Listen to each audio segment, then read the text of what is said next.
Welcome to Infidelity Truths.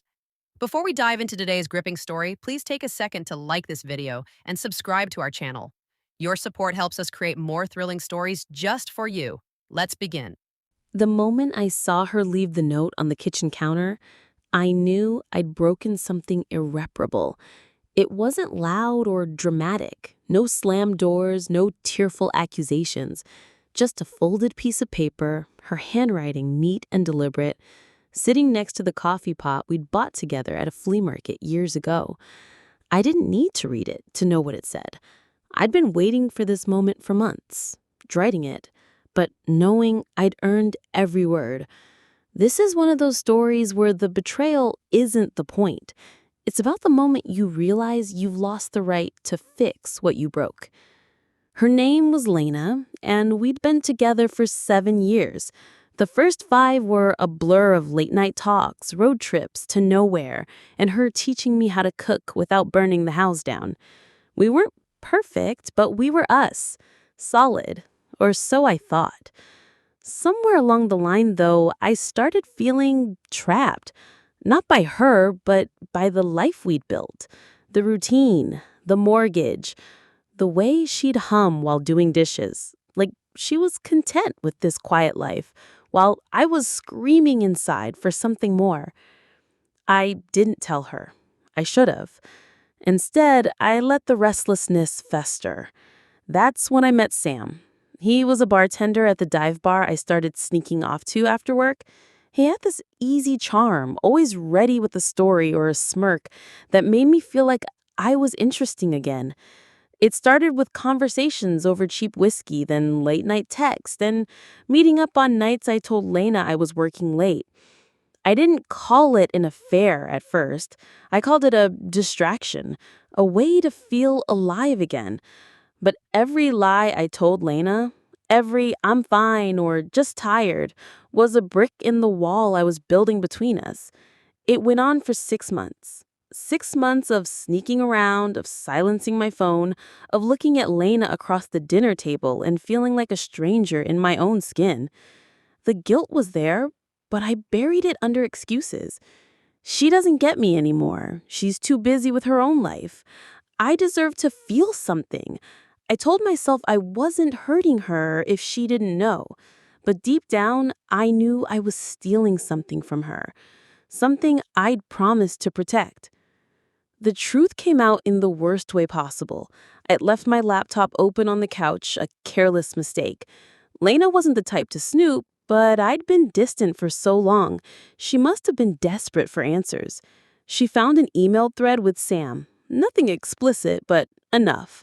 Flirty banter, plans to meet, a stupid heart emoji I didn't even mean. When I got home that night, she was sitting on the couch, my laptop closed in front of her. Her eyes were red, but her voice was steady. "How long?" she asked. I froze. I could have lied, but the look on her face told me she already knew. 6 months, I said, my voice barely above a whisper. She didn't yell, she didn't cry. She just looked at me like she was seeing me for the first time and didn't like what she saw. "I trusted you. I thought we were in this together." I tried to explain, to tell her it wasn't about her, that I was just lost. But the words sounded hollow even to me. She didn't argue. She just got up, walked to the bedroom, and started packing a bag. I followed her, my heart pounding, begging her to stay, to talk, to let me fix it. But she shook her head. "I'm not leaving forever," she said, folding a sweater with trembling hands. "But I can't stay here right now. Not with you." Watching her pack was like watching my life unravel. Every item she put in that bag, her favorite scarf, the book she was reading, felt like a piece of us disappearing. I wanted to scream, to grab her and make her stay, but I knew I didn't have the right. I'd betrayed her, not just with Sam, but with choosing silence over honesty, by letting my restlessness become a wrecking ball. She left the note the next morning. It was short. "I need time. Don't call me. I'll reach out when I'm ready." I read it over and over, hoping for something more, a hint of forgiveness, a crack in the door. But there was nothing, just her absence and the weight of what I'd done. I ended things with Sam that day. He didn't fight it, he just shrugged and said, "Figured this was coming." It wasn't about him, not really. He was a symptom, not the disease. The problem was me, my cowardice, my refusal to face my own unhappiness head on. I'd blamed Lena for my restlessness, when the truth was, I'd stopped showing up for her long before Sam came along. Weeks passed. The house felt like a museum of our life together. Her coffee mug still in the cupboard, her shoes by the door. I started seeing a therapist not because I thought it would bring her back, but because I couldn't stand the person I'd become. I had to face the why of it all. Why I'd let myself drift so far from the man who'd promised to love her. Why I'd chosen betrayal over vulnerability.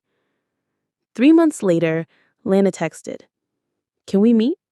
I'm not ready to come home, but I want to talk." We met at a park near our house, the one where we used to walk our dog before we had to put him down. She looked different, stronger somehow, but guarded. I told her everything, the restlessness, the lies, the way I justified it all.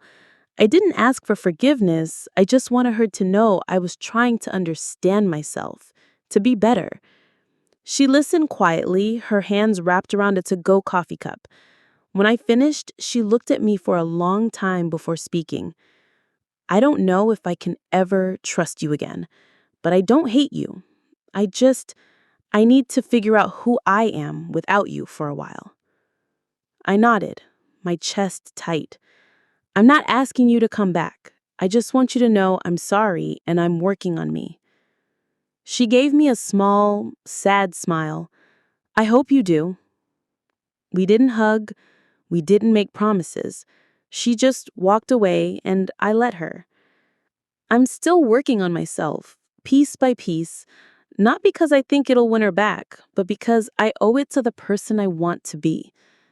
Sometimes the hardest part isn't losing someone, it's realizing you were the one who pushed them away. And sometimes growth isn't about getting them back. It's about becoming someone who doesn't break what they love.